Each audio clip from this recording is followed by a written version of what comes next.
I just want to begin by asking about the world and the lore because it's so incredibly detailed and thought out. So how do you begin approaching that as an actor? How do you sort of prepare for that and like try and understand it all? Well, the world is so massive. For me, it helps if I make it small for myself, right? Figure out where I am in that world.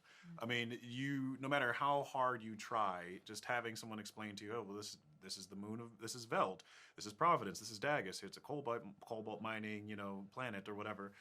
You have no idea what that visually will look like until you see it. And I know I was blown away when I saw the film. I was like, man, we were in so many different places. So it's so expansive. The lore, obviously, like you said, is its own beast. So for me, it helps if I make the circumstance a bit smaller and deal with it on a very human and intimate level. I like how you put that. I think for me, I kind of felt the same. Like it was important to understand the world that my character is from, which is the village Veldt.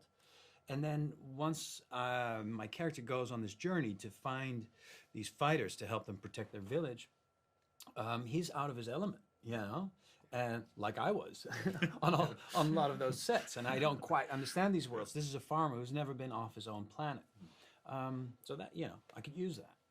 Yeah, and there was also a lot of help because the props department had created just an immense amount of stuff for us to work with. Like the weapons themselves are completely designed by our props department, and the costumes and the practical sets. So it's like, like Ray said, you make it small, but there's also just so much guiding you along the way to be informed by. Yeah, I mean, you sort of talk about the practicality there, and which obviously, Zack works on such practical sets and stuff, and what is that? Is it very jaw-dropping, sort of walking on set and seeing this sort of other world right in front of you? Oh, or like walking into like one of our spaceships or dreadnoughts, and the way that looks, and sort of the combination between like super sci-fi and very low-tech steampunk. Because you get a bit of all of it, right? Like on Veldt, they're farmers. They're farming grain. Yeah, using a scythe, like old school. Old school size, but they have sliding doors, right? Yeah. Mechanized sliding doors. So the blending of those worlds. A floating wagon. Yeah. Without wheels. Yeah, and it's the idea like it's the fact that they choose to do it by hand because that's the ritual. It's like, okay, we get to hold on to the things that we enjoy from our past, but also move forward in ways that we feel comfortable doing.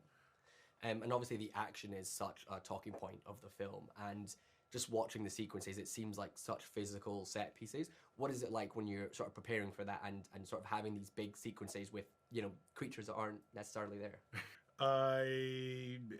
At least for me, the stunt team helped prepare us in a really big way. Luckily, I mean, Zack has worked with a great stunt crew for a really long time. A lot of whom worked on this film with us, and they got us in really good shape to be able to get on set and be able to deal with any of the variables. And if there was something on the day where we're like, okay, the move's not quite working like we rehearsed, we'd either adjust or figure out a way to make it work. It was very physical. It was a very physical shoot. Yeah. And obviously part one ends with a glimmer of hope for these characters, after kind of the sort of disparity between them for the whole film. But obviously we know that something darker is looming. What does that sort of entail for the characters and for their sort of dynamic as a whole going into part two? I think it brings them even closer together. Right. Yeah, it's interesting because you have these disparate characters from completely different backgrounds, but they're united around one cause, which is, I think, one of the special messages of the movie.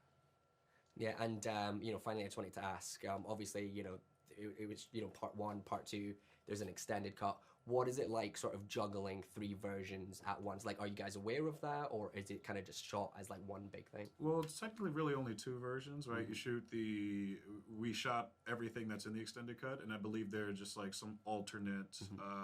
There's some alternate dialogue that we would film as well. So the scenes themselves are the same sort of flow to them, but there's just going to be different dialogue. You do one more take of the same scene, but just don't curse, or something like that. And shooting it as, I think, one big film is actually helpful for me because sometimes taking a break between things, you forget where you were, you forget what your through line was, but doing it this way, I think, is really helpful. Totally. Plus, this is such a big world, such an original world, so it's great to have time, the two full-length movies to introduce all these characters.